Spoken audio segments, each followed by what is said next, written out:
How many teams do you think have finished in the top 5 in the national rankings each of those 5 years? 1. There's only one team out of those 1,300 that have finished in the top 5 the last 5 years. That's Wisconsin women's volleyball, right? Hey there, welcome to our podcast. Before we jump into today's episode, could you please do us a solid? If you're enjoying what you hear, give us a 5-star rating and hit that subscribe button on your platform. It really helps us reach more parents, coaches, and youth in the youth athlete development scene. All right, let's get into this week's chat. All right, let's move on to, I guess, your baby, the volleyball team, right? So what has made them so successful? What do you think are the key pieces that, that you put in place with the head coach, with Sheffield, and then also the other resources around him? Like, how have they been so successful for so long, churning out so many professional athletes? What's the source? What's the secret in the source? Yeah, there's one word, and you said it, Kelly. The head volleyball coach. I've been doing this for almost 20 years now. Worked with a lot of head sport coaches, worked across a lot of sports, and he's by far the greatest high performance director, the greatest manager, the greatest leader I've ever been around. And I say that because, it's funny. We find ourselves talking to sport coaches as physical preparation, experts, and they'd be like, well, I want to go run 3 miles because that's what I did when I was an athlete, right? And so a lot of times sport coaches default to, this is what I did. That's how we're going to get my current team there. And we obviously, as strength coaches, understand that that's not always a good thing. For Kelly Sheffield, one of the highest paid, American volleyball coaches in the States, one of the most successful volleyball coaches in the States, he never played the sport. So here's a guy who's like running one of the most successful volleyball programs in the country on the collegiate level, never played the sport. And so what makes him great and what makes him good is he surrounds himself with qualified, educated people. He asks really good questions. He listens, but ultimately, like he's always willing to defer. He's like, Kev, I'm not a strength coach. I don't know. What should we be doing? Christy Walker, who's our sports medicine professional, I don't know. You tell me, right? And there's a certain level of just like, hey, you do you, I'll do me, we'll come together, we trust each other. And so just his leadership style has worked really well. And so it's the willingness to accept others as other sport coaches don't. And then also it's this curiosity, right? Like we have a culture of curiosity every year. It's just, what can we be doing different? What can we be doing better? Going out there, seeking out different things from all different domains. And so oddly enough, if you remember, I don't know if you remember Sam Seifkes. He might have been gone by the time he got in, but Sam was another one of my roommates. Currently is now like a linebackers coach for the Arizona Cardinals, right? And so Sam reaches out. He's like, hey, man, as part of our development with our staff down at Arizona with the Cardinals, like we reach out to different professionals across different organizations and talk about different stuff. He's like, I would love to talk to Kelly Sheffield. I want to see what he's doing differently because obviously, to your point, you've had really good success. And so I connect Sam and Kelly and they talk for an hour and Kelly comes back. He's like, we got to go down to Arizona. We got to see what they're doing there. And there's so many coaches that, sport coaches that they have their blinders on and they're just really focused on these things. Where like Kelly's just always out there. Like, what can I be stealing and grabbing from anybody else who's successful? We spent one practice watching a music video, basically like this video about the We Are the World on Netflix. And like, what can we grab from musicians? What can we grab from actors and artists? What can we grab from other sport domains? And just how do we look at high level people? And so that's really where, that starts down there. And then ultimately it's the culture. The culture drives itself, especially with today's day and age with transfers kind of coming in and out. At any given point, your roster is probably new, like 50% new. Like there's always gonna be transfers in, transfers out, right? There's a big turnover in student athletes. And so what holds teams together, what allows teams to have like sustained success over time in this new era is the culture, because the culture doesn't change, right? The culture is always going to be there. And so it's coming in and setting expectations, it's communicating that with those new student athletes.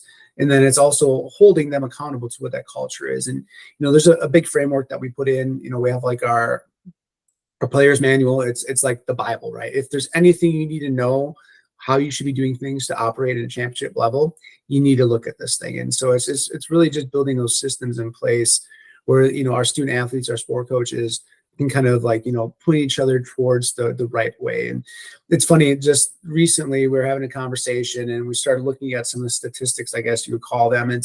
So there's 1,300 Division I football programs, men's basketball programs, women's basketball programs, and women's volleyball programs in Division I, 1,300.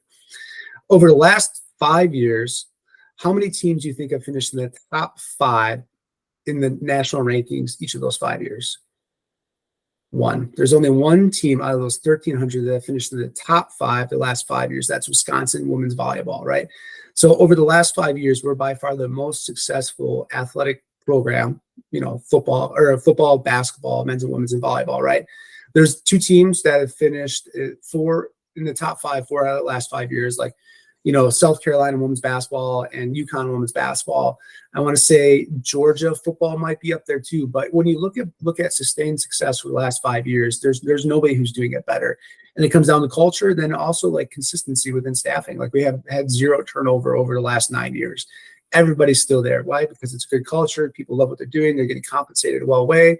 And there's always, every year we go to the championship. And that's what pulls people in. Like there's easily a ton of our staff that could have left for maybe a little bit more money, definitely a lot more responsibility. But like, if you want to be successful, if you want to be supported, and if you want to be within a good culture, it's like, why would you ever leave? And I mean, that's been one of our biggest secrets to success is just continuity within staffing, because we do know student athletes are going to turn over often. Well, yeah, he is. He's basically, he's like the honey to nectar, or the bees to nectar. He just brings them all in. Everyone just flourishes from him. And not everybody fits within our program. And, we're very honest and open. Like NIL isn't something we worry about. And we will lose kids once in a while to other universities that are like, hey, we'll give you $30,000 or $40,000 if you want to come play volleyball for us. These NIL deals. I'm like, if you come and you play well, you help us win championships, you'll make a lot more than that. But kids want the for sure thing, given the challenges of you don't know how long your career is going to be. You don't know if there's a professional career. So you got to make your money when you can make it. But for us, it's not something we're able to compromise. It's like, these are our values. This is our culture. We're about team. We're about team sacrifice. We're about commitment. We're about winning championships. And if you do all those things, the money will come in, just hand over fist. But we're not out there just buying athletes. We're finding the right athletes that fit within our culture. And that's way more important than, wins or losses or championships, is maintaining that culture. Because again, that's something that's been, showed to be sustaining success over time. Now, I want to go into load monitoring. And I think this is a big deal. So obviously certain periods of the year when you got exams coming up or assessments, it's stressful. You got tournaments coming up where you're on the road for a little for a certain stint. How do you go about managing their load throughout a competitive season? Yeah, so we use a few different systems. And again, I'm really grateful to have a lot of tools and resources. And again, that kind of comes with being at a major university like Wisconsin. Like there really are no limitations in regard to like just capital and things we can buy. And so, for example, with the volleyball team over the past, almost 7 years now, we've been using like an athlete management system. And that's kind of like taken different turns. It used to be, what was the first one? We were Metrofit, which was based out of, I think, Ireland. And then we went to Conduct, which was based out of Canada. And they were just sold. And now we're with Smartabase, who got acquired by Teamworks. And so really, having an athlete management system is probably the biggest thing we do to help with like load monitoring and just overall health and wellness. And so, an athlete management system is great, but what you put into it is kind of the secret sauce. And so what we've done with our student athletes on the volleyball team for quite some time now is like, we just do wellness surveys.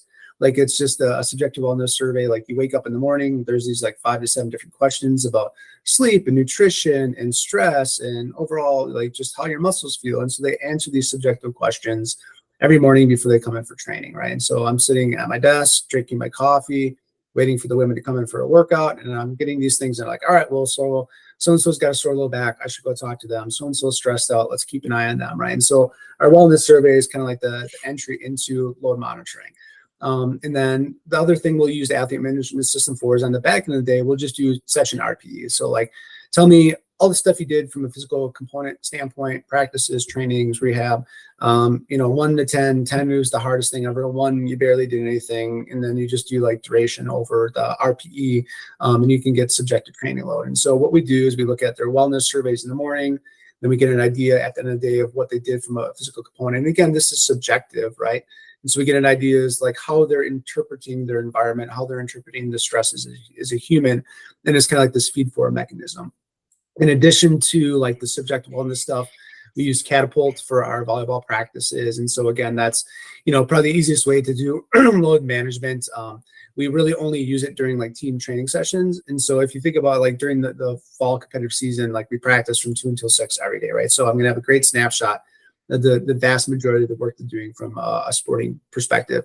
But most of our women are going to go in, you know, for another half hour to an hour, any point throughout the day. Maybe it's by themselves, maybe it's with a sport coach, and just the nature of student athletes. Like you can't trust that they're going to put the vests on. You can't trust that they're going to turn the units on. You can't trust that they're going to turn everything back in.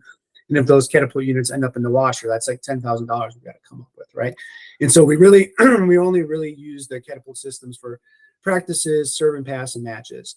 And so we get a really good idea as far as the bulk majority of physiological stressors on the court with that. And then on the back end, all of our subjective training load surveys at night, like our session RP, captures all those other things. So it's like you're balancing out objective metrics, subjective metrics, performance metrics, wellness metrics. In addition to those things, we also use Vald, you know, they're an Australian company. We have ForceDex, Force Frame, Dynamo, Smart Speed. And so throughout the year, we'll use those as check-ins. Every day they're in the weight room, they jump on our ForceDex, counter movement jump, hands on the hip. Every day they're in the weight room, they do the Dynamo, the liquid grip strength. And then the last part we use Aura. So it's just, there's all these different systems that kind of feed into our athlete management system. Some of them are, you know, subjective, objective. Some of them are internal, external. Some of them are just wellness based. But it really paints this great picture of like, how are our kids handling stress? What should we be doing from a practice perspective? Where should we push? Where should we pull back? Where should we have touch points with them? And it's something that I kind of manage internally. I share and disseminate information to sport coaches and our sports medicine professional, our dietitian sometimes. And then as questions come up, we're just problem solving and troubleshooting. It's pretty simple, straightforward, but it may seem like a lot. Yeah, because we do something similar with Melbourne Swimming Club. So before they do the gym session, they'll swim afterwards. So they see us 3 times a week. They'll fill in a survey. Sorry, quality of sleep, how many hours, hydration status, nutrition, stress, and then how do they feel overall, which gives us a touch point for the coaches. We provide that information to them. Hey, you need to keep an eye on this person. All right, this person didn't get much sleep. I need to pull them aside, have a quick conversation, or the hydration, you know. And then when you collect that data over a period of time, you start to see trends. And then from there, you can actually start to say, all right, if their nutrition is like a 4 out of 10, you know, 60% of the time, then you can get them to say, hey, I want you to go see the dietitian, organize a time with them. And this is the reason why. You explain to them, hey, we're not dietitians, so I want you to go see the right person. And then we can figure out a bit of a game plan, because for whatever reason, you eat poorly, that's when your soreness score drops, or, you know, you feel more sore than normal. So maybe if we can start to improve your nutrition, your soreness level, well, you won't feel as sore, especially when you're playing and training. So let's maybe look at that specifically. Then you can have these, you know, deeper level conversations by just getting a simple metric. Absolutely. And it's one of those things where I think people get scared off by the potential cost of what doing some of this stuff is. It takes nothing. It could be a piece of paper and pen. That's where we all start. It could be a Google Forms or Sheets, right? It's really quite simple. You don't need to be spending $50,000 a year on some survey system like we do, right? That's not necessary. Like when I first started at Wisconsin, it was pen and paper, session RPs, pen and paper, wellness scores, same thing, right? It doesn't have to be super fancy, but the information is probably not nearly as important as the conversations that come from it. I think so many practitioners just collect reams of data, but never act on it. And there's times to act on the data, and there's times not to act on the data. And I think that's really the art and the science of understanding that. Like, do I ever go into a gym, into like our volleyball facility, and tell Kelly, like, hey, this athlete can't do that? No, I can't. That's not my job. My job is to give him the information through the lens I look through and let him decide what he wants to do. And, you know, you talk about like sustained success. Like, I've not seen anybody that I've worked with who's as good at reading our student athletes, just like understanding the human experience and watching our student athletes communicate and walk in. And there's something to be said for that. I think today's day and age, we try to rely too heavily on technology and all this information we can grab, where it's just like, you know, like I said, like, conversation. Let's talk to people. Let's figure out really what's going on. Let's see how they're holding themselves. Let's see how they're presenting themselves. Let's see how they're communicating when we're not watching. I mean, that's, for me, that's just as important as, you know, GPS or, you know, RSI on the force plates or HRV through the Oura ring. Like, I'm going to know my athletes because I spend so much time with them. But what all this technology does is it kind of paints a broad picture with a bunch of granularity. And then also it helps you find the outliers, right? Like, all right, well, there's a student athlete that I'm not as connected with, right? And my relationship with them is not as good. But I still want to be able to catch them if I'm not having those touch points naturally as I do with some other student athletes. And so what you're trying to do is catch those outliers to be like, all right, who's on the verge of something? And technology is really great at catching the things that normally you don't see or you can't see with your eyes. Yeah, the one thing I have noticed, because we work with a lot of school age kids, so every quarter, so we have a catch up. So I organize a time with the parents, because obviously if they're going to invest X amount of dollars, they would want to know what's involved and what's going on with it with their kid, which is fair enough. And then some of the conversations I have with these parents is like they're actually creating like proper changes. So whether it's sleep, the kids these days, the phone's surgically attached to the hand these days, they only get like 5-6 hours of sleep, and you can see it consistently. And I've got the evidence to back it up. And it's just like, then the parents can actually start to enforce that this is the case. Then the kids tell me off. I'm like, well, I'm not doing it. I'm doing it for your own benefit, not for my benefit. Honestly, I don't want to get shouted by your mum, but it is what it is. So yeah, I can't imagine how challenging it is working with young people, then also having to work with the parents. Where for me, it's just I work with 18 to 23-year-olds. They're quote unquote adults, but I still feel like we probably face a lot of the same issues. Yeah. And then the other part is like we do have some 17, 18-year-olds. They're a little bit older, obviously more mature. The idea is get the 13, 14, 15-year-olds to actually understand what does it actually mean to get to a high level? And this is where it really does begin transitioning across from always being told what to do to actually start making some better choices moving forward, and using that subjective data that we collect on a regular basis. Like the kids will come in and say like, me and my mate we shared a packet of cookies before training. And I'm like, do you think that's going to be the most beneficial thing for you? Maybe, look, 1 or 2 is not going to kill you, obviously, but, maybe having a proper meal would have been beforehand at lunch, probably would have been a better answer than, having that 1 or 2 cookies is, totally fine after that. But it really does, like, I actually do quite enjoy having those conversations with the kids, because you start to see that, like, the light bulb switch, and they kind of start joining the dots of what's influencing this, why training is going to be like, we can kind of predict when training is going to be crap for them as well. 100% most of the time. Yeah. It's to your point, that's I think why so many of us love what we do. It's because we have the ability to impact change with our clients, our student athletes, during some of the most formative times of their lives. I think about like where I am today. I wouldn't be here today without coaches, but the people that, taught me all the lessons we're teaching. Right.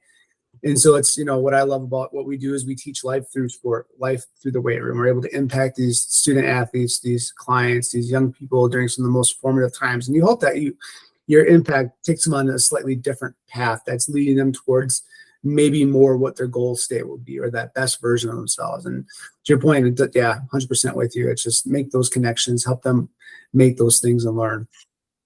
But my favorite part is the consequences, when they actually learn negative consequences. So you tell them, you show them the data, and then they suffer the consequences, whether it's they feel really sore for longer than normal. And it's like, all right, what did you do? All right, let's talk about it. What can you do differently? I think a lot of kids really do need to experience the consequences of their actions and need to be told that, or put the mirror up to them, and they can actually talk it through. All right, I probably should do something a little bit different. Most kids already know the answer, but they choose not to.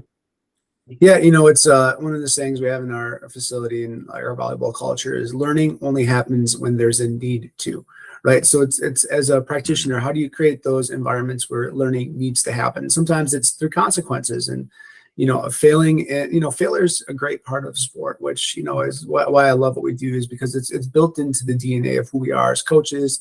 Failure is built into the DNA of sport, right? And so it prepares you for life. Like there's so many other people out there on the college campuses where failure means I'm not getting into college. Failure means I'm not passing this class. If I don't pass this class, I don't get into med school, right? Where like within athletics, it's built in there. And those are some of your greatest lessons. Like, for us in the weight room, like very rarely do we fail, right? It's only really when we're maxing out in the weight room, twice a year, back squat, power clean, bench press, do we ever really go to failure?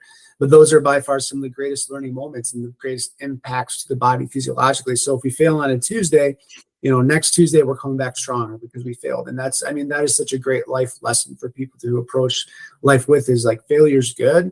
Failure creates growth, but you have to be willing to accept it and willing to learn from it to have those positive outcomes come from a negative event. And I think that's kind of what we do, is we teach life that way.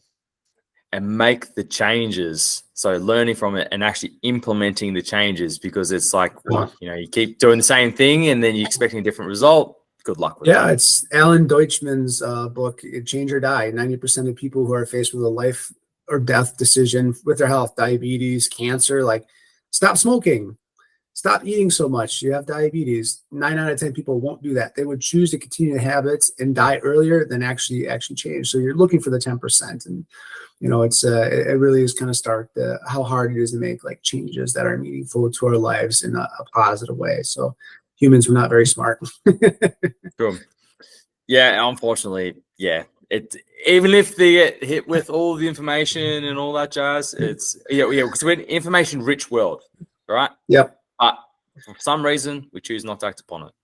And that's why we always need coaches, because they hold us accountable to the things that we say we want, and we're probably unwilling to do ourselves. And so that's why we'll always have jobs.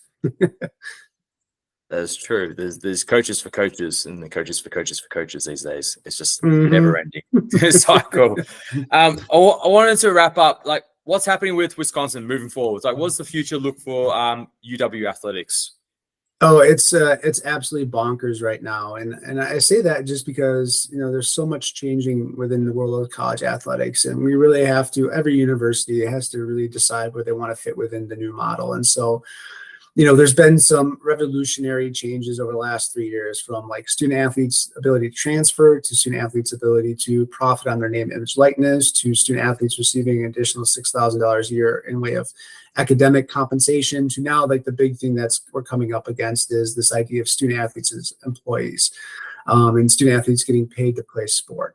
And so it's, right now there's legislation floating around and ideas floating around. And something that just happened earlier this week is that NCAA in the House, which is one of our political systems, is talking. It's gotten so big where there's, it's bad, right? So the NCAA is getting sued by a lot of different entities for antitrust violations, saying they basically had a monopoly on sports. Oh, there we go. And it's one of those things where, it's at a point where at Wisconsin, we're like, okay, so the NCAA president has said that minimally there could be a new fourth division. And within this new fourth division, student athletes get compensated for their participation within sports. Minimally, maybe we look at $30,000 per student athlete for 50% of your roster. So if we look at that at Wisconsin, that's about $12 million. Now, if we decide that we want to fund all 800 student athletes at $30,000, then that's $24 million. Oh, okay. So where's that money coming from? Well, you could say it's coming from the new media rights agreements that we signed. Oh, that money is spent already. And so what's happening is there's this reshuffling of priorities. And what you're going to see is that, individuals who compete within our revenue generating sports. So at Wisconsin, football, basketball, hockey, volleyball, more resources will go towards that, right? Because that's what generates wealth for our organization, which keeps our organization afloat. And then as you start looking at some of these other, Olympic sports that probably don't generate sport, like, well, funding has to decrease somewhere. There's no more money coming into the system. There's definitely going to have to be money rediverted. And so right now there's a ton of conversations about what that new model is going to look like, how we're going to prioritize resources organizationally to keep funding things that are going to generate revenue, but then also continue to offer like a widespread spectrum of opportunities for all of our sports. And, what you won't see at Wisconsin is sports won't get cut, services will change. And that's just the way it's going to go. I think, to my point earlier, I think there'll be a higher influx of international student athletes because they're not going to necessarily probably be privy to some of the NIL stuff unless that changes, or even the compensation. It'd be interesting to see how and if they would get compensated. But I think there's definitely a pull from a lot of our sports outside of maybe American football for international student athletes. But, more close to home, there's a lot of facility upgrades going on. So, obviously we talked off screen before, a brand new weight room over at the Kohl Center where our basketball, hockey, tennis programs change. It was about an $80 million project. Right now, we're undertaking a $285 million American football facility project. So obviously, closer to home, just a lot of changes facility-wise. We're, upgrading the Cole Center facility, which is, a brand new weight room, academic centers, nutrition, athletic training, sports medicine space, rehab space. And it's one of those things that'll be like one of those elite level facilities in the States. And we're really excited about that. There's $285 million going to American football practice and, facility, new weight room for American football, offices, things like that. Brand new football field that's getting put in right now. So what happened was the American football coaches decided that we want to expand the college football playoff from 4 teams to 12 teams. And they're going to have like host sites. Well, in Wisconsin in December, there's snow. And so in order for us to be a viable option to host a home football game for a potential playoff game, we had to put in a heated field. So we ripped out a, $2 or $3 million field that didn't have heated coils on it. And we're putting a $5 million field back down with heated coils. So just, massive operations, a lot of money going into football. Next on the horizon is just more facility upgrades, but it's just a lot of things are changing facility wise.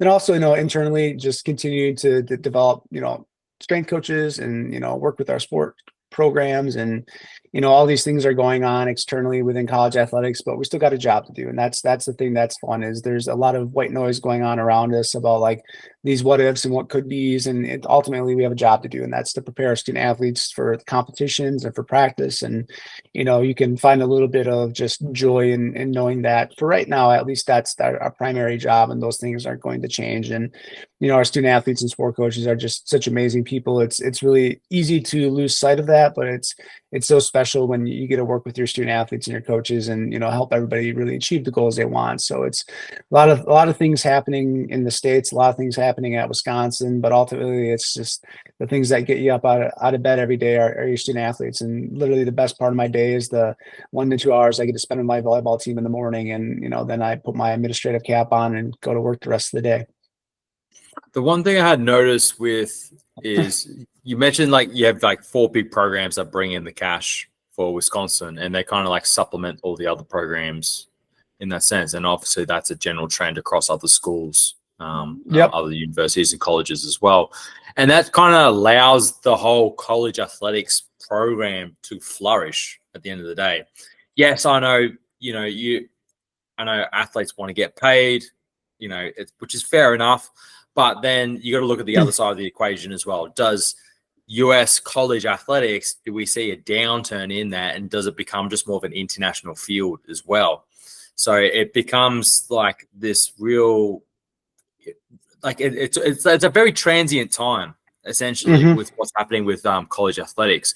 And it'll be interesting to see, like, who are the major winners and who are the major, I guess, losers in this, and who's really going to take advantage of this moving forward. Because in Australia, we have talent recruiting agencies now. Like they're in contact with a lot of colleges. They're trying to create these pathways, and it's becoming more of a business as well. And I know you mentioned before, it's more, I think with students, if they're really interested, really just got to reach out, get the film together, get something to kind of like get the attention of the recruiters, who's responsible, in order to get these feelers out and start that conversation, as you mentioned before. So it's a very interesting time with college athletics. I'm happy to watch it from the sidelines and not be amongst it. I'm happy to help kids to get there, but I am glad I'm not, I guess, in your shoes when it comes to something like this. Yeah, I think you're right. There's gonna be winners and losers, and I think you're completely right. Like American football funds and drives everything. Like, of our $200 million, I guess, budget, like let's say football brings in 150 million of it, right? It's absolutely insane. And if more money gets directed towards American football, towards paying student athletes to compete, that means there's less money going towards other things. And really the winners will be, the priority sports that generate revenues, and the losers will be our Olympic sports that don't have that same capacity. And so where you run into is like by, putting more money towards football, men's basketball, right? That means there's gonna be less money for track and field, swimming and diving, golfs, tennises. And what's really interesting about the States, which is different than a lot of the other countries, is like our United States Olympic and Paralympic Committee, or like our USOC, right? Our national governing body for Olympic sports. They're a privately funded or entity, unlike, a majority of other countries where they have like the sport ministry or the Department of Sport or government funded sport. Like we don't do that in the state. And Yeah, so we have like, the Australian Sports Commission here. yep. And so a lot of the success that we've seen on an international scene Olympically is because of the college system. Well, that's shifting.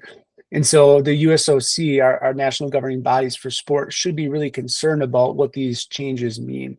And so what you'll see is at some point, it's either Congress is going to step in and say, well, no, we're not going to fund like the USOC. We're not going to fund national governing bodies. That's the college's jobs. And so they're put rules in effect to kind of like maintain the system as is. Or you'll see maybe a new department of sport comes about within the states that are funding some of these, now private organizations or national governing bodies. And so it's going to be really interesting to see how far this goes before the government gets involved. And it's already at a point where, it's going to Congress and it's going to, different politicians' desks to talk about these things because like people are scared, frankly, for what it's going to mean for sports in the future. And it's not going to look really great for, tennises and golfs and swimming and diving and athletics in the country if we don't have funding to support those things. Yeah, then the USOC will have less athletes. 100%. And for Olympic Games, World Championships, Pan Pacs, you name it. 100%. And it's something that's going to have to come to head here in the next few months to maybe 12 months. So it's exciting, like there's no more revolutionary time within athletics as there is today. And it's fun being, in upper administration, where I get to be part of those conversations and a fly on the wall and see how these things change because 10, 15 years, 5 years from now, it's going to look completely different. And you get to say you're part of those conversations. You saw it from the inside out. You had some crystal ball looking into it. And so it's history is changing right now for sports within the United States. And it's really troublesome, but it's also really kind of interesting from a social experiment. And then just just an excitement standpoint, watching things change. Cool. Kevin, thanks for your time. I really do appreciate it. I've loved this chat. We always have good chats. We talk mainly via email these days, but when something's popping off. But I really do appreciate you taking the time. And then hopefully, we'll get to speak to you soon. I'd love to come back and see the upgraded facilities as well. My personal goal is to be able to get paid to travel. With athletes and whatnot. So hopefully that is something down in the near future. And then hopefully get to swing by and check out the new facilities. Well, you always got a place to stay. We got a room available for you. It's a little bit nicer bed than last time. A little bit further out. I bought a new house about 3 years ago, like 30 minutes away from campus. I got 3 acres of land. It's a beautiful house. So you got a spot if you come. And, if you get this way, you always got a spot at McLean the Train as well. Much appreciated. Thanks for your time, Kev, and everyone else. I'll see you on the next one. Bye, Trent. Go. Thanks for that. You bet, man. Take care. Enjoy. You have just listened to the Inner Athlete podcast. Be sure to subscribe to stay up to date with the release of weekly episodes. Be sure to follow us on Facebook and Instagram to get great tips on all things youth athlete development and youth mentoring.